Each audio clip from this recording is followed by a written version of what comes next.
Hello, my name is Joshua Montgomery, and today I'll be talking about the IEP process and the different components associated with it. I will be beginning with the parent-guardian involvement, which I believe is the most important part of the IEP process, as they can begin the services they feel their child may need for special education. A parent can ask for their child to be assessed for them to begin services and so forth. A parent must be kept in the loop for all meetings and such regarding their child in receiving special education, and a parent guardian must be informed of their rights if they do not know them already.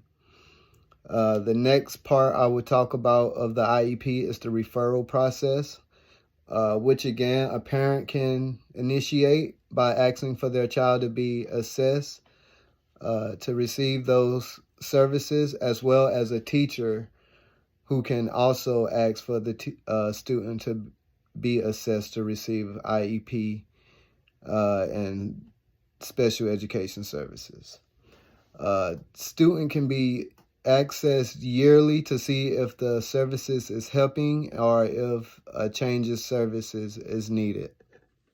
The next piece of the IEP that I will be discussing is the eligibility process, and every individual can receive services if they have a categorized disability.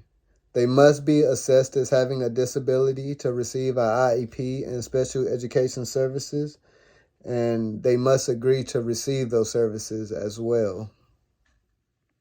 There are several components to the IEP, including individuals. The people involved in the IEP is the parent, guardians of the child, the teachers of the child, the special education teachers, and the school administrators and other professionals that will be giving services, providing services to the child.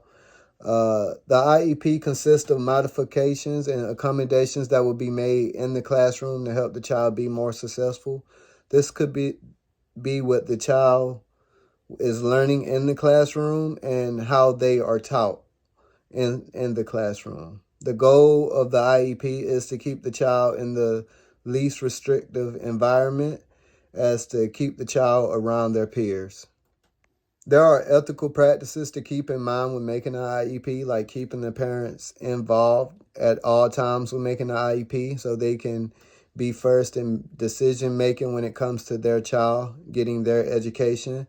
And the second is keeping the child in the least restrictive learning environment, helping that child be around his peers and helping that child get the education that they need.